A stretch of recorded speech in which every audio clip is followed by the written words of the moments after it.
tuvuge imirimo yawe twabonye twakubonanye, twongere tubwire abantu gukomera kwawe, twongere tuvuge ko uri umwami w'abami, ukiri ya mana ko wahoze ukera mu munsi mukuru.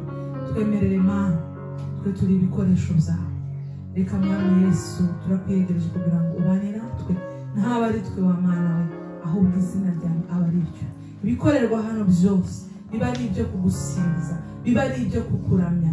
Umwuka wose mubi, ibindi byose bishobora kuvanga kugira ngo byitirirwe ikindi kintu kitari wowe, bikurweho mu izina rya Yesu Kristo. Hahimbazwe wowe, hashirwe hejuru wowe, hasingizwe wowe Mwami w'abami. Urakoze Mwami Yesu kubw'uyu mwanya. Reka Mwami Yesu udukoreshe, kandi buri muntu wese aho ari hose uzagirirwa amahirwe yo kumva izi ndirimbo Mwami Yesu, zizabesha muri we, zizagira aho zimukura, zizamubyutse. Abatarakumenya nabo bazumva imbaraga zawe, bazumve gukomera kwawe, bazahere ko bahindukirira wowe Mwami w'abami, mu izina rya Yesu Kristo, amen.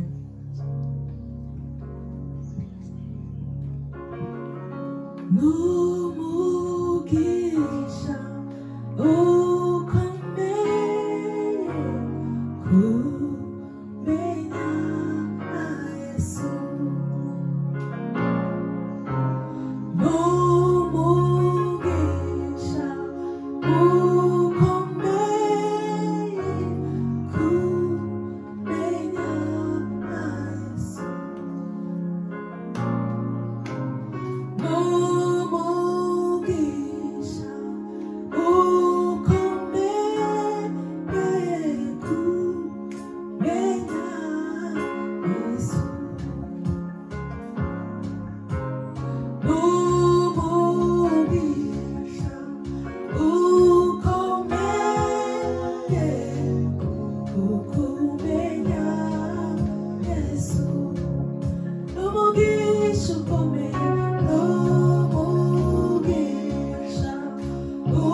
bene data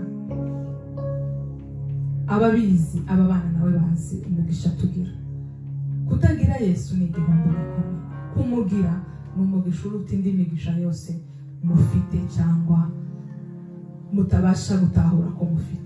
Ibyo nje mfite, ibyo mbona ko nabigezeho umunsi namenye Yesu nk'umwami n'umukiza wanjye. Muri we niho naboneye ibyo mfite byose. Ni umugisha ukomeye, ni umugisha uruta indi migisha kugira umwami Yesu. Nshuti yanjye, waba uri kunyumva uyu munsi, waba utarakira Yesu nk'umwami n'umukiza, nyemerera umwakira aho uri hose.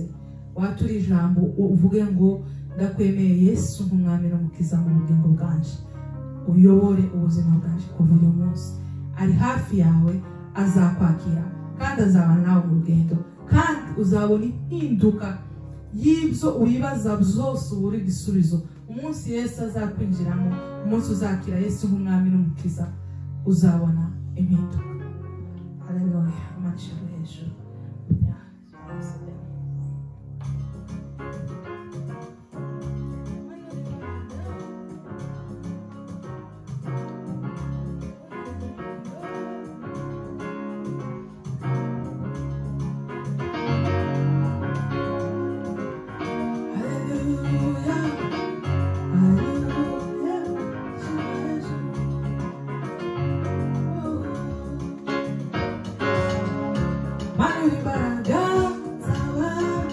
Ushaka ugize giro